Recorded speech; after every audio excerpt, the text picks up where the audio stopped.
52 वर्ष मी शिवसेनेत आहे. माझ्यावर ही वेळ कधी येईल असं वाटलं नव्हतं. त्यांनी माझ्या मुलाला त्रास दिला, त्याला आयुष्यातून उठवण्याचा प्रयत्न केला, कायम आम्हाला उद्ध्वस्त करण्याचा प्रयत्न केला. आज तुम्ही माझी पक्षातून हकालपट्टी करताय. आज मला खूप वेदना होत आहेत. शिवसेनेत पडलेल्या फुटीनंतर रामदास कदम यांनी माध्यमांना ही प्रतिक्रिया दिली होती. ही प्रतिक्रिया देताना ते ढसाढसा रडलेही होते. कदम यांच्या डोळ्यातले अश्रू शिवसैनिकांवर कसा अन्याय होतोय याचे साक्षीदार असल्याची त्यावेळी चर्चा झाली. ही गोष्ट होती 19 जुलै 2022 ची. पण 19 जून 2024ला शिवसेनेच्या 58व्या वर्धापन दिनी रामदास कदम यांनी केलेल्या वक्तव्यामुळे महायुतीत वादाचे वारे वाहताना दिसत आहेत. अजित पवार महायुतीत थोडे उशिरा आले असते तरी चाललं असतं असं विधान रामदास कदम यांनी केलं आणि त्यावरून अजित पवार गटाच्या नेत्यांनी कदम आणि शिंदेच्या शिवसेनेला टार्गेट करायला सुरुवात केली. तसंच काही जागांवर शिवसेनेच्या झालेल्या पराभवाचं खापरही कदमांनी भाजपवर फोडलं. त्यामुळे शिवसेना सोडताना ठाकरेंवर आरोप करणारे रामदास कदम आता महायुतीतल्या मित्रपक्षांवर आरोप करत असल्यामुळे त्याची चांगली चर्चा होते. विधानसभा निवडणुका तोंडावर असल्यामुळे मित्रपक्षांविरोधात खदखद असली तरी ती व्यक्त करण्याचं धाडस मात्र नेते करत नाहीयेत. पण त्याच वेळी रामदास कदमांचा हा पवित्रा एकनाथ शिंदेसाठी फायद्याचा असल्याचं म्हटलं जातं. रामदास कदम एकनाथ शिंदेसाठी फायद्याचे कसे ठरू शकतात त्याचीच माहिती या व्हिडिओमधून जाणून घेऊयात. नमस्कार, मी शार्दूल आणि तुम्ही बघताय बोलभिडू. सगळ्यात आधी शिवसेनेच्या वर्धापन दिनी रामदास कदम यांनी भाषणात नेमकं काय म्हटलं ते बघूयात. उद्धव ठाकरेंनी शिवसैनिकांवर कसा अन्याय केला हे सांगताना शिंदेंनी आपल्या मुलाला मंत्रिपद न देता एका सामान्य शिवसैनिकाला मंत्रिपद दिल्याबद्दल कदम यांनी एकनाथ शिंदे यांचं कौतुक केलं. पण भाषणाच्या शेवटी त्यांनी आपली खंत बोलून दाखवली. लोकसभेला भाजपचे 2 महिने आधी उमेदवार दिले, तसंच शिंदेचे 15 उमेदवार 2 महिने आधी दिले असते तर आज चित्र वेगळं असतं असं कदमांनी म्हटलं. त्यानंतर सरकारच्या कारभाराबाबत एकनाथ शिंदे, देवेंद्र फडणवीस आणि अजित पवार यांचं अभिनंदन करताना मागून आलेले अजितदादा थोडे दिवस आले नसते तरी चाललं असतं असं रामदास कदम यांनी म्हटलं. आता भाजप आणि अजित पवार गटाबद्दल कदमांनी केलेल्या या वक्तव्यावरून आता राजकीय वातावरण तापल्याचं दिसतं. दादा वेळेत आले म्हणून तुमची लंगोट तरी वाचली. उशिरा आले असते तर हिमालयात जप करायला जावं लागलं असतं. दादांची कृपा म्हणून तुम्ही वाचलात अशी प्रतिक्रिया अमोल मिटकर यांनी दिली.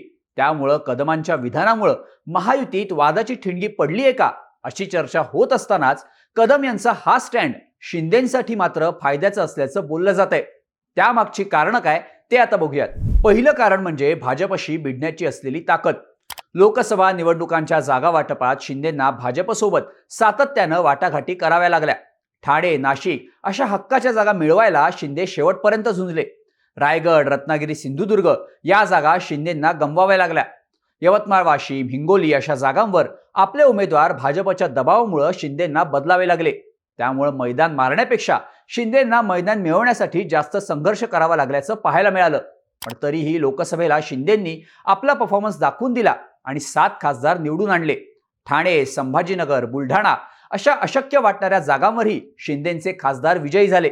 म्हणूनच शिंदे विधानसभेला आपली बार्गेनिंग पॉवर वाढवणार असं सांगितलं जातं. पण भाजपसोबत आणि भाजपमुळेच सत्तेत आल्यामुळं भाजप विरुद्ध थेट आघाडी घेणं शिंदे आणि त्यांच्या आमदारांसाठी अडचणीचं ठरू शकतं. पण तेच काम रामदास कदम करू शकतात. भाजपनं आमचा विश्वासघात करून केसानं गळा कापू नये अशी भूमिका लोकसभेच्या वेळीही कदम यांनी घेतली होती.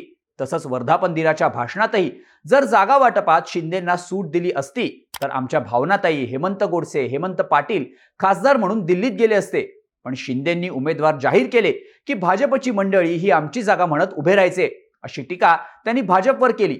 पण आता हे थांबवा अशी विनंती शिंदेंना करतानाच विधानसभेला 100 पेक्षा जास्त जागा मागून घ्या, हवं तर मी मोदी शहांकडे येतो असं रामदास कदम यांनी म्हटलं.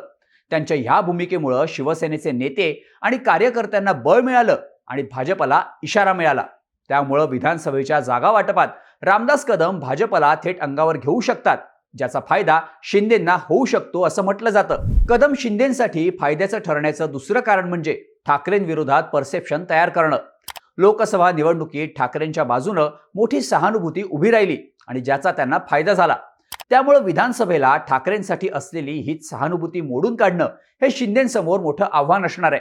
शिंदेंसोबत आलेले शिवसेनेचे आमदार आपल्यावर अन्याय झाल्याचा आरोप ठाकरेंवर करत असले तरी त्यामागे त्यांचा स्वार्थ असल्याचा शिक्का मारला जातो. पण ठाकरेंची साथ सोडताना रामदास कदम यांना भावना अनावर झाल्या.